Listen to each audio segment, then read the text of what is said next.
ദില്ലിയിലെ ചെങ്കോട്ടയിൽ നടന്ന ഭീകരാക്രമണത്തിൽ ഹരിയാനയിലെ ഫരീദാബാദ് കേന്ദ്രീകരിച്ചാണ് NIA-യുടെ അന്വേഷണം ഇപ്പോൾ മുന്നോട്ട് പോകുന്നത്. അൽഫല യൂണിവേഴ്സിറ്റിയിൽ വെച്ചാണ് ഡോക്ടർമാരുടെ ഈ സംഘം ഭീകരാക്രമണമെല്ലാം ആസൂത്രണം ചെയ്തതെന്നതും വ്യക്തമാവുകയാണ്.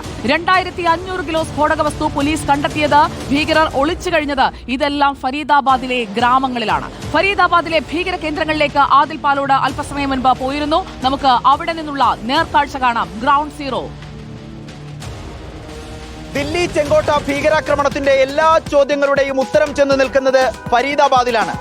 എന്താണ് വൈറ്റ് കോളർ ടെറർ മൊഡ്യൂൾ? എന്താണ് അവരുടെ പ്രവർത്തന രീതി? എവിടെയായിരുന്നു ഒളിയിടം? ഇത് അന്വേഷിച്ചുള്ള ഒരു യാത്രയിലാണ് റിപ്പോർട്ടർ സംഘം ഇപ്പോൾ ഫരീദാബാദിൽ എത്തിച്ചേർന്നിരിക്കുന്നത്. വരൂ നോക്കാം.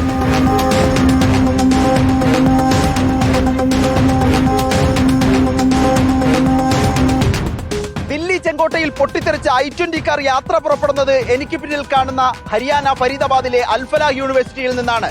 വൈറ്റ് കോളർ മൊഡ്യൂൾ എന്ന് അന്വേഷണ സംഘം വിളിക്കുന്ന ഡോക്ടർ സംഘം ജോലി ചെയ്തിരുന്നതും ഇവിടെയാണ്. ഫരീദാബാദിലെ ധൗജ് എന്ന ഗ്രാമത്തിലാണ് റിപ്പോർട്ടർ സംഘമുള്ളത്. എനിക്ക് പിന്നിൽ കുറച്ച് മുറികൾ കാണാം. ഇതിലെ 15-ാം നമ്പർ മുറിയിലാണ് ഡോക്ടർ മുസമ്മിൽ താമസിച്ചിരുന്നത്. ഇവിടെ നിന്ന് അൽഫല യൂണിവേഴ്സിറ്റിയിലേക്ക് കിലോമീറ്ററുകൾ മാത്രമാണ് ദൂരമുള്ളത്, ചെറിയ ദൂരമേ ഉള്ളൂ. ഇവിടെ നിന്നാണ് ജമ്മു കാശ്മീർ പോലീസ് മുസമ്മിലിനെ പിടികൂടുന്നത്. ആ സമയം 350 കിലോഗ്രാം സ്ഫോടക വസ്തുക്കൾ ഈ 15-ാം നമ്പർ മുറിയിൽ ഉണ്ടായിരുന്നു എന്നുള്ളതാണ് പോലീസ് അറിയിച്ചിരിക്കുന്നത്. ഇതിന് പിന്നാലെയാണ് കൂടുതൽ അമോണിയം നൈട്രേറ്റ് അടക്കമുള്ള സ്ഫോടക വസ്തുക്കൾ മറ്റൊരു സ്ഥലത്ത് സൂക്ഷിച്ചിട്ടുണ്ട് എന്നറിയുകയും അവിടെ പോലീസ് തെരച്ചിൽ നടത്തുകയും ചെയ്തത്.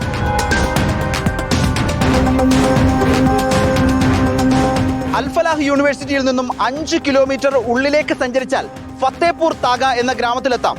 ഗ്രാമത്തിലെ ഏറ്റവും അവസാനത്തെ വീടാണ് എൻ്റെ ഇടതുവശത്ത് കാണുന്നത്.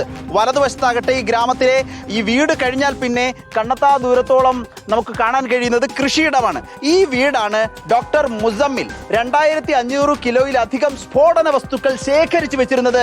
ഈ വീടിനുള്ളിലാണ്. ഒളിയിടമായി ഈ ഭീകര സംഘം, വൈറ്റ് കോളർ ടെറർ മൊഡ്യൂൾ എന്ന് വിളിക്കുന്ന ഡോക്ടർ സംഘം ഒളിച്ചു കഴിഞ്ഞിരുന്നതും ഡോക്ടർ മുസമ്മിലടക്കം കഴിഞ്ഞിരുന്നതും ഈ വീടിനുള്ളിലാണ് എന്നതാണ് അന്വേഷണ സംഘത്തിന്റെ കണ്ടെത്തൽ. ഈ ഒരു വാതിൽ നമുക്ക് കാണാനാകുന്നുണ്ട്. ഈ വാതിൽ താഴിട്ട് പൂട്ടിയിരിക്കുകയാണ്.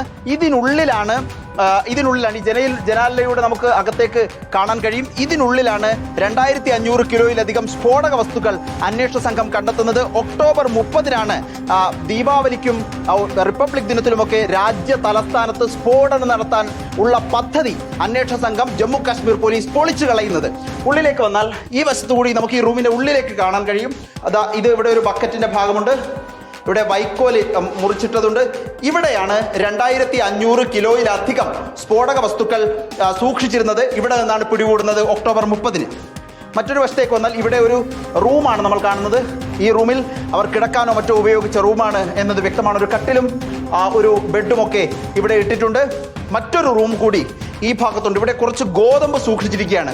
ഒളിച്ചു കഴിയുമ്പോൾ ഈ ഏറ്റവും ആളുകൾ ശ്രദ്ധിക്കാത്തൊരു ഭാഗം നോക്കി അവർ എത്തി എന്നുള്ളതാണ് വളരെ പ്രധാനപ്പെട്ട കാര്യം. ഈ വീപ്പയിലാകട്ടെ ഗോതമ്പിന്റെ ധാന്യം കാണുന്നു.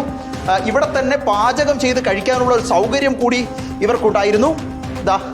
ദൃശ്യങ്ങൾ കണ്ടാൽ അറിയാം, പാചകം ചെയ്ത് കഴിക്കാനുള്ള ഒരു സംവിധാനമാണ് ഇവിടെ ഉണ്ടായിരുന്നത്. ഇവിടെ ഒരു ഭാഗത്ത് കക്കൂസും കാണാൻ കഴിയുന്നുണ്ട്. ആ ഭാഗത്തെ കക്കൂസ് കാണാൻ കഴിയും. ഇതിന് മുകളിൽ മറയില്ലാത്തൊരു വീടെന്ന് നമുക്ക് പറയാൻ കഴിയില്ല, മറയില്ലാത്ത ഒരു ഭാഗമാണ്, മേൽക്കൂരയാണ്. ഈ പടികൾ കയറി നമുക്ക് മുകളിലേക്ക് വന്നാൽ അറിയാം, ഇത് അവസാനത്തെ ഭാഗമാണ്. ഈ ഗ്രാമത്തിൻ്റെ അവസാനത്തെ ഭാഗമാണ്. അതുകൊണ്ട് തന്നെയാണ് ഈ വീട് ഇവർ ഒളിയിടത്തിനും അതുപോലെ സ്ഫോടക വസ്തുക്കൾ സൂക്ഷിക്കാനും ഈ തെരഞ്ഞെടുത്തത് എന്നതും വ്യക്തമായിട്ടുണ്ട്. ഡോക്ടർ മുസമ്മിലിനെ അറസ്റ്റ് ചെയ്യുകയും ഈ വീട്ടിൽ നിന്ന് 2500 കിലോ സ്ഫോടക വസ്തുക്കൾ പിടികൂടുകയും ചെയ്തതോടെയാണ് ഭീകരാക്രമണ പദ്ധതി പൊളിയുകയും പിന്നീട് ഡോക്ടർ ഉമർ സ്ഫോടക വസ്തുക്കളുമായി ദില്ലിയിലേക്ക് യാത്ര ചെയ്ത് ചെങ്കോട്ടയിൽ വെച്ച് പൊട്ടിത്തെറിക്കുകയും ചെയ്തത്. ഹരിയാനയിലെ ഫരീദാബാദിൽ നിന്നും വീഡിയോ ജേർണലിസ്റ്റ് നവാസിനൊപ്പം റിപ്പോർട്ടർ ആദിൽ പാലോഡിൻ, റിപ്പോർട്ടർ ദില്ലി.